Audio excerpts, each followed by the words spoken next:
Hey guys, I'm going to be doing the On My Shelf book tag today. I was tagged by Kay Howe. I'll have a link down to her video below. This tag is where you ask people to choose between a set of numbers, and those numbers kind of indicate a place on your shelves, and then you pull out the book and you talk about it or your experience with the book. I used a random number generator for mine, and I came up with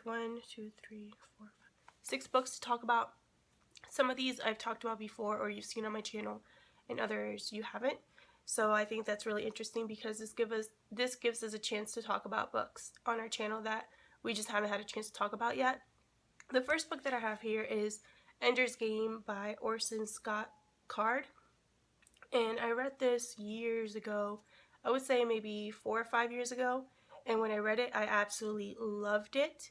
I hadn't really read a lot of fantasy or science fiction, and so I was super impressed by this book. If I were to read it now, I would probably be really annoyed with Ender.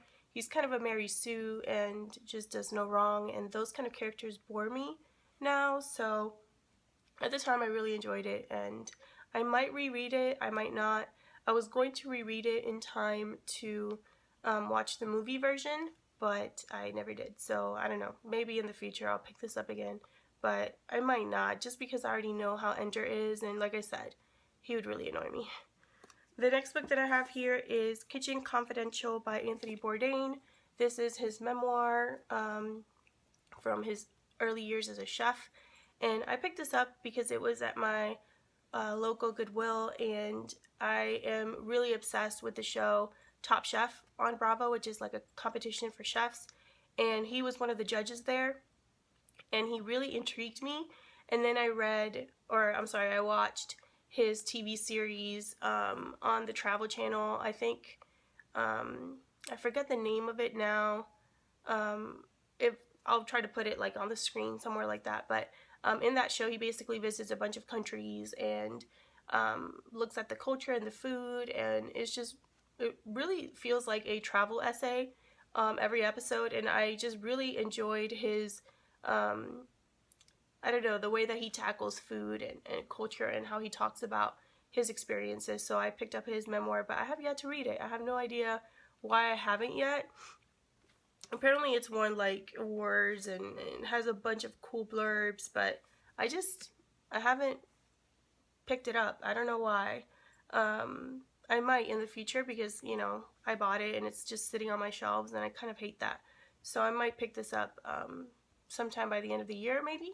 I'm kind of burned out on memoirs right now, so I don't know if that would happen, but who knows. The next one that I have here is Frankenstein by Mary Shelley. This is one of the editions that I own of Frankenstein, which is one of my favorite books ever. And this is the Oxford World's Classics edition, which I'm really into these editions. I love the covers and how the spines look on the shelves. This is the 1818 text, which is apparently different than the version that most people know of, which I think was published in 1831.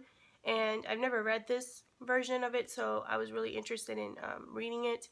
I hope to be rereading this one in October, but I wanted to talk about the first time that I read this book. When I first read this book, it was my senior year of high school, and it was one of the first classics that I ever read. Up until that point, I had only read fiction or, you know, young adult books and things like that, even Christian fiction, but I hadn't yet read a classic. And so I read this because it was required for class, and I absolutely loved it. I actually finished it ahead of the class because I just ended up reading all of it on my own. I remember being really impressed by it because for some reason I thought that classics were all boring and dry and would never interest me, and this just proved me wrong on every single level, which was a nice surprise. And after this I read Pride and Prejudice, and after that it was like all over. I really wanted to read as many classes as I could. So I will always have fond memories of Frankenstein because it was my first classic and the first one that I fell in love with. The next one that I have here is Olive Kitteridge by Elizabeth Strout. This was one of the first books that I hauled on my channel. I found it at a used bookstore, and I was very interested in it because someone had done a review of it and really liked it. The book is called Olive Kitteridge because every single narrative, and there are several in this book, surround how the character either knows Olive or is influenced by Olive or thinks about Olive. You know, it's all about her. So I've read maybe 50 pages of this, and that's as far as I got. I don't know why. I think it's because I'm not really interested in the characters. I mean, it's really well written. It's very literary. So if you really like literary fiction, you might enjoy this. But for some reason, I just don't care. I'm not really into the characters, and I don't really care why they're telling me about Olive, if that makes any sense. So I'm definitely going to give this another shot. I haven't unhauled it because I do think that it might have merit and it might be something that I'll enjoy if I just put in the effort and actually read it. So that's why it's still on my shelf. I'm sorry that I keep sniffling. I know that's really sexy, but I just can't help it. The next one that I have here is A Room of One's Own by Virginia Woolf. I actually did a full review of this on my channel. I have it linked down below. I think this was like my first review that I did. And this is just a essay that Virginia Woolf wrote about women and women writers. She delivered this speech or essay to a women's college. And basically the whole premise of this is that a woman would be able to be just as successful as a male writer if only she had a room of one's own and money.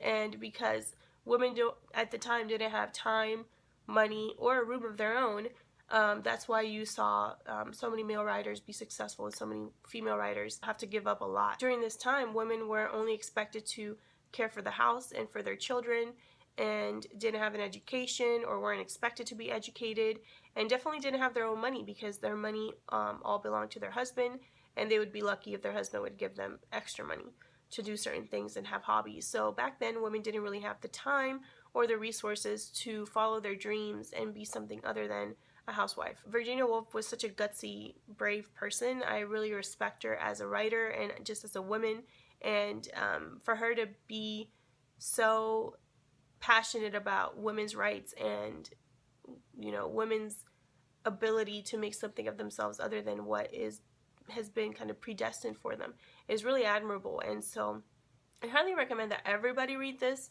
It's so short, it would be a crime not to. It's definitely written in her style, but a little bit more toned down. She does love stream of consciousness writing, and so if you don't know if you would enjoy Virginia Woolf, then I recommend you try her in this medium first and see if you like her style. But I really enjoyed it, and like I said, I did a review on it, so I'll have it linked down below. The last book that I have is actually a comic book, and it's Injustice: Gods Among Us, Volume 1. This is by Tom Taylor, Jeremy Rappak, and Mike Miller. And this is just a superhero comic. I actually got into comics because of superheroes. Those were the first comics that I ever read, and I still read them every once in a while. I definitely have my favorites. But recently I've been trying other types of comics, you know, like Image Comics in particular are not really superhero related, and I've really been enjoying those. But superheroes is how I got into comics in the first place. So in this volume we see Superman take over and the implications of that. I enjoyed this when I read it. I got it for my birthday 2 years ago, and I read it in like 2 sittings. I thought it was a lot of fun. I'm not a huge fan of the drawing style. It's very classic comic book art, as you can see. It's not like I can't read it or enjoy it, it's just not my favorite. And the Joker obviously has a role in this too, which is why he's in the center. He loves the idea of Superman taking over because he can use that to his advantage and exploit it. I definitely want to read the second volume. I just don't think I'll be paying for it. It's not like a comic book that I feel like I have to have on my shelf, but it was a gift, so I like having it there. So those are the books that I ended up pulling out for the On My Shelf book tag. This was a lot of fun. I actually like going back and thinking about when I first got a book, and you know, when I first read a book and what I thought about them. It is fun to look back and kind of retrace your steps, your reading history, and see how far you've come and what kind of books really stood out for you. Let me know if you've read any of these books, what you thought about them. I love talking about books in the comments and hearing you guys' input. Thank you so much for watching, and I'll see you guys in my next video.